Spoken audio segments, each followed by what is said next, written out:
dan sayang sama Mas Abi dan Ade. Terima kasih udah jadi ibu yang baik dan sabar. Tetap kuat dan semangat ibuku sayang. We love you. We love you. Dadah. Dadah. Sweet banget sih. Sweet banget. Apa yang kamu rasakan sayang?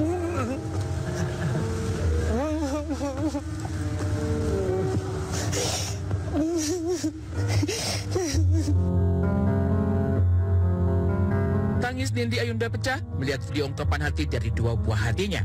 Terpancar jelas dari raut wajah wanita 35 tahun tersebut bahwa kasih sayangnya sebagai seorang ibu benar-benar tulus. Terlebih ketika mengetahui sang buah hati pun turut memberikan semangat pada ibunda tercintanya. Namun tangis Nindi Ayunda bukan tak beralasan.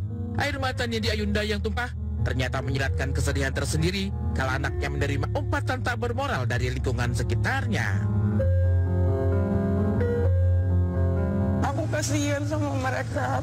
Maksudnya kadang aku tuh suka kasihan kalau kayak mereka kok nggak sama anak-anak yang lain gitu kan. Karena kan kayak anak aku kan sekarang kelas 6.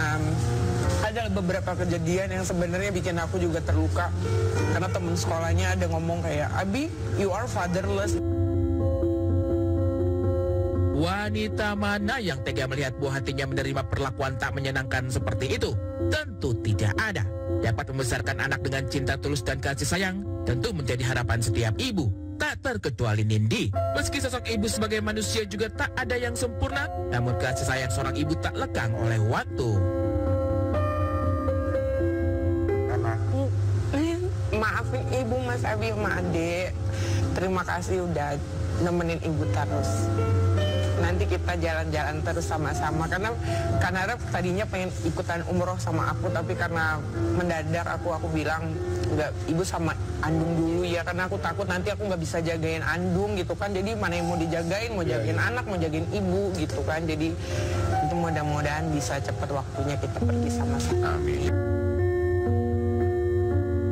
Permasalahan dalam kehidupan tentu datang dan pergi. Layaknya seorang insan yang terus belajar melewati teka-teki dan lika-liku kehidupan, Nindi pun tak luput dari kesalahan. Namun kehadiran dua buah hatinya seakan menjadi sumber kekuatan agar dapat terus mengoreksi diri menjadi pribadi yang lebih baik lagi. Salah satu langkah yang dilakukan Nindi untuk mencapai impiannya tersebut, yakni menunaikan ibadah umroh bersama sang ibunda beberapa waktu lalu. Pasca momen suci itu, wanita cantik itu pun mulai mengimplementasikan hidayah yang ia terima, yakni dengan merubah penampilannya.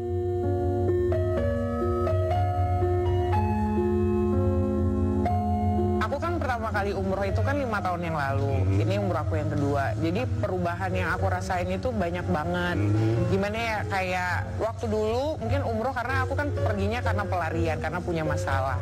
Jadi karena punya masalah rumah tangga, terus aku pergi berdua sama mantan suami aku. Cuma ya rasanya ya gitu aja.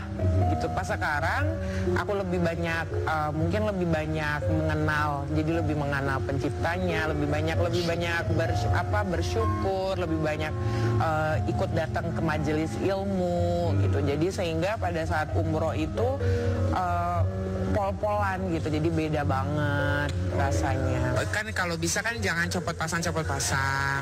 Jadi kalau misalnya memang hatinya udah mau lanjut, kalau enggak ya berarti aku kembali seperti semula. Tapi kan semua itu kan tidak, dengan memakai kerudung itu bukan berarti aku itu sebagai seorang yang suci gitu. Jadi nggak pernah aku memposisikan diri aku seperti itu gitu. Karena memang ini aku niatnya memang ingin lebih memperbaiki diri aja.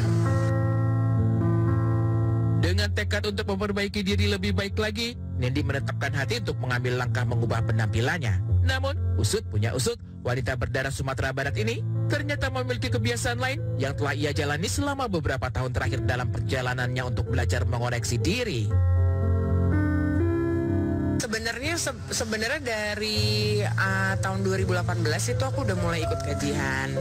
Jadi dari 2018, 2019 itu udah mulai ikut. Jadi dulu tuh pernah juga kayak bawa mantan suami aku juga aku ajak. Cuma mungkin memang nggak begitu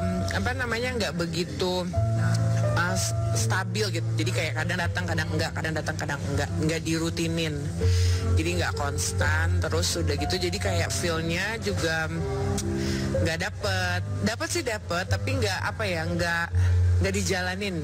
Kan kita yang penting itu kan setelah kita mendengarkan, kita menjalani kan nih. Lantas, dari pengalaman dan hikmah kehidupan yang ia alami beberapa tahun terakhir, bagaimana Nindi memandang kehidupan ke depannya? Pada saat itu kadang jawaban dari Pak Ustadz akhirnya aku relate ke diri sendiri. Oh ternyata mungkin gue dulu kurang sabar ya. Oh dulu mungkin gue memandangnya terlalu begini ya. Oh mungkin jadi kayak gitu, andai kata kalau mungkin dulu gue lebih sering mendengarkan kajian-kajian, mungkin bisa membuat hal-hal yang buruk itu nggak pernah terjadi gitu. Jadi kayak gitu, tapi ternyata setiap hal yang sudah terjadi itu memang udah ada garisnya. Jadi nggak bisa juga disesalin. Jadi dijadikan bekal pelajaran buat ke depan. Terus kalau untuk sekarang lebih jadi ternyata memang dalam hidup itu di dunia ini tuh banyak banget dari satu masalah ke masalah yang lain. Itu memang begitulah di dunia. Jadi kalau misalnya selalu berkeluh kesah, kenapa gue, kenapa ini, kenapa itu, ya memang itulah dunia tempatnya. Jadi memang harus sabar intinya. Merasa kalau kita datang ke majelis ilmu tuh kita tuh udah pintar. Nah jadi tetap aja terus belajar terus supaya banyak hal yang dapat kita manfaatnya buat diri sendiri dan orang lain.